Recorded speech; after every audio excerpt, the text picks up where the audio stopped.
आज हरियाणा की राजनीति एक दोराहे पे आके खड़ी हो गई। आपने पिछले 5 साल से भारतीय जनता पार्टी की इस खट्टर सरकार के कार्यकाल को देखा है।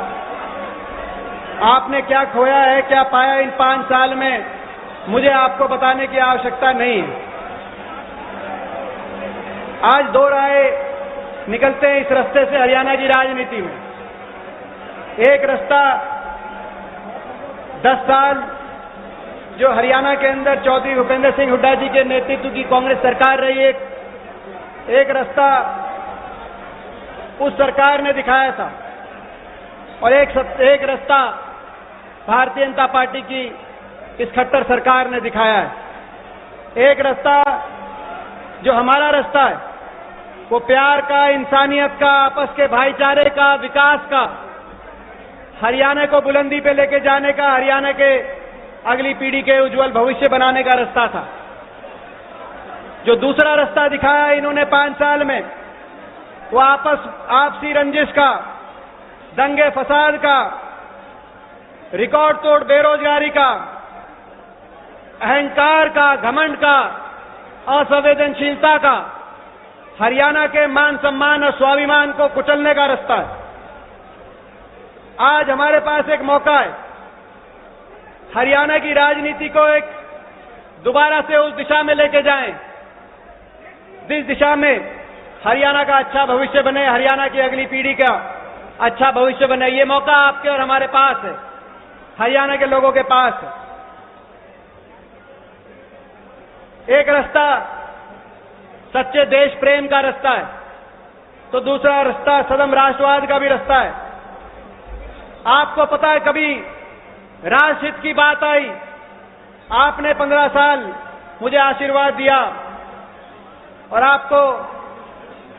आपने देखा जब भी कभी राष्ट्रहित की बात आई तो सबसे पहले मैंने प्रयास किया कि हर बात की राजनीति से ऊपर उठकर, दलगत राजनीति से ऊपर उठकर भी अगर राष्ट्रहित की बात आए तो उस बात में संकोच ना हो और राष्ट्रहित के लिए कोई भी अगर मुद्दा आए तो उस मुद्दे पे जहां अपने स्टैंड रखने की बात हो तो वहां स्टैंड में खुल के रखूं। अभी धारा 370 की बात आई, हटाने की बात आई, मैं इतिहास में नहीं जाना चाहता, मगर जब हटाने की बात आई जन भावनाएं थी और जब ये लगाई गई थी, कश्मीर को भारत से जोड़ा गया था, पंडित जवाहरलाल नेहरू और सरदार पटेल जी के समय में, उस समय भी ये कहा गया था ये अस्थायी है और घिसते घिसते घिसेगी। समय आ गया था इसको हटाने का समय आ गया था। देश की अखंडता के लिए, जम्मू कश्मीर वासियों के अच्छे भविष्य के लिए ये सही बात है। जिस तरीके से हटाया गया, गैर प्रजातांत्रिक तरीके से हटाया गया, उसको लेके आपत्ति भी मैंने दर्ज करी, मगर जब इसकी बात इसलिए मुद्दा आया तो सबसे पहले मैंने कहा कि हटाना सही है, तरीका गलत है मगर हटाना सही है। मैं उसके समर्थन में हो सकता हूं। देश हित में कोई बात आएगी, राष्ट्र हित में कोई बात आएगी तो उसके समर्थन में मैं बोल सकता हूं। लेकिन जो लोग देश को, राष्ट्रहित को अपनी राजनीति के लिए प्रयोग करते हैं, उसका समर्थन कभी दीपेंद्र नहीं कर सकता। जो लोग देश हित को और राष्ट्रहित को अपनी राजनीति के लिए प्रयोग करते हैं, देश हित, राष्ट्रहित राजनीति से ऊपर होना चाहिए।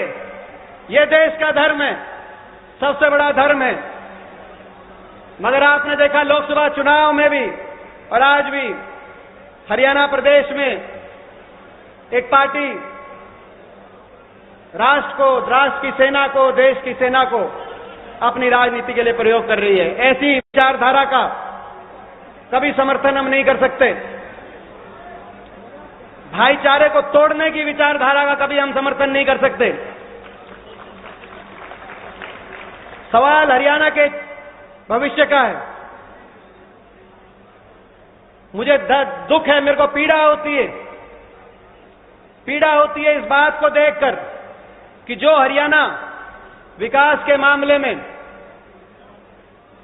देश में सबसे आगे पहुंचा था, विकास में, खुशहाली में, आज उस हरियाणा क्या हाल हुआ है 5 साल में। मैं अपने लोकसभा क्षेत्र में देखता हूं, मैं पूरे हरियाणा में देखता हूं किस दिशा में मेरा लोकसभा क्षेत्र जा रहा था, किस दिशा में हरियाणा जा रहा था और आज किस दिशा में गया इन 5 साल में। आज आकलन करना है, हरियाणा को आकलन करना है, क्या खोया है, आपने क्या खोया है, क्या पाया है इन 5 साल के अंदर। आपको हमको मिलकर आकलन करना है। जो हरियाणा 2014 में प्रति व्यक्ति आय में नंबर 1 था, प्रति व्यक्ति निवेश में नंबर 1 था, विकास दर में नंबर 1 था, किसान के भाव में नंबर 1 था, गरीब की योजनाओं में, चाहे 100-100 गज के प्लॉट की योजना हो, मकान की योजना हो, दाल रोटी स्कीम हो, मनरेगा की स्कीम हो, गरीब की योजनाओं में जो हरियाणा नंबर 1 था, खिलाड़ियों के सम्मान में जो हरियाणा नंबर 1 था, आपस के भाईचारे में, खुशहाली में नंबर 1, कानून व्यवस्था और शांति प्रिय के लिए देश में नंबर 1 माना जाता था। वो हरियाणा इन 5 साल में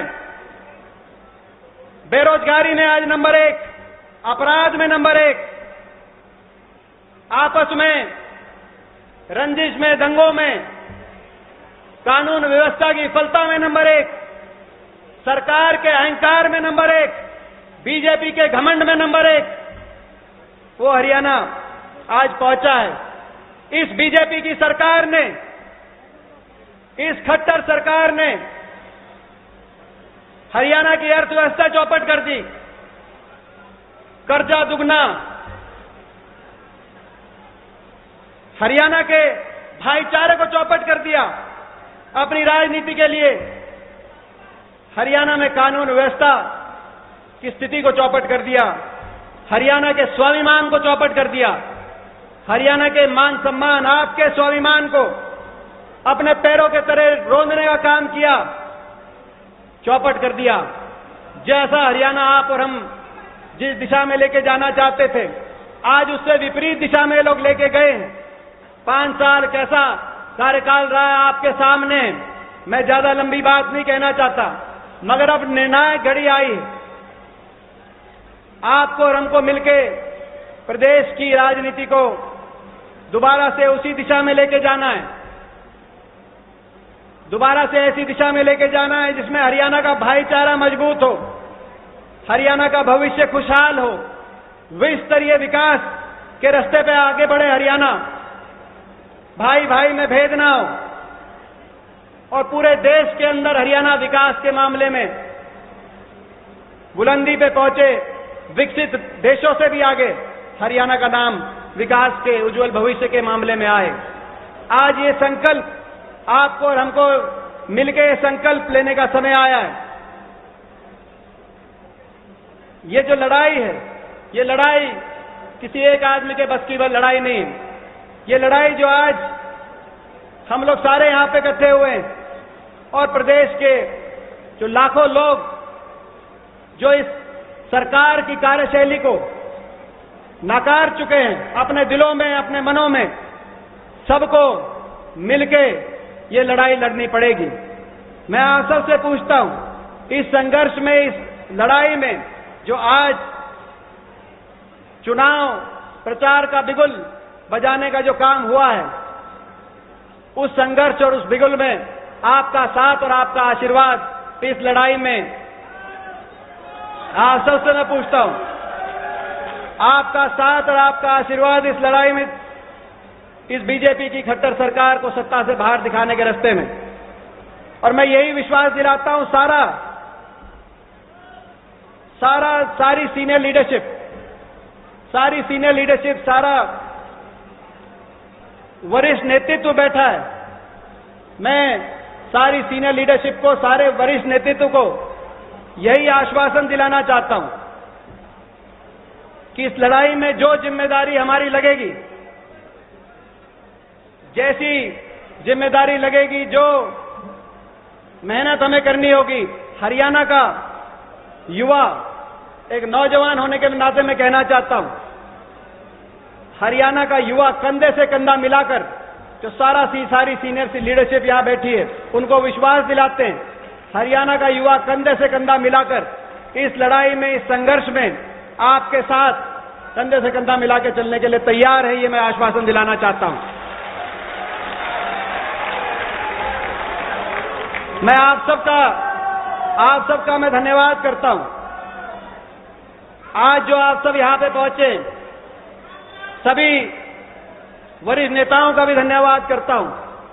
सब बोल नहीं पाए, बहुत से हमारे विधायक, पूर्व मंत्री ऐसे हैं क्योंकि समय की बचत के कारण जो अपनी बात रख नहीं पाए, उन सब का भी मैं धन्यवाद करता हूं। आप सब यहां पे पहुंचे हो और जो आज बिगुल बजाया है, ये मेहनत रंग लेके आएगी। जो आज बिगुल बजाया है, जब तक हरियाणा में, चंडीगढ़ में बैठी हुई जब तक इस बीजेपी सरकार को सत्ता से बाहर नहीं करेंगे, तब तक थमेंगे नहीं, जब तक इस खट्टर सरकार को सत्ता से बाहर नहीं करेंगे। ये कहते हैं अब की बार 75 पार, ठीक बात है। डीजल पेट्रोल 75 पार लगभग हो गया है। रुपया भी डॉलर के मुकाबले में नजदीक पहुंच गया है। अब की बार 75 पार नहीं, अब की बार भाजपा बाहर, अब की बार खट्टर बाहर। देश और दुनिया की तमाम खबरों को जानने के लिए सब्सक्राइब करें हमारे न्यूज बाजार चैनल को। साथ ही हर एक अपडेट से जुड़े रहने के लिए बेल आइकन को दबाना ना भूलें।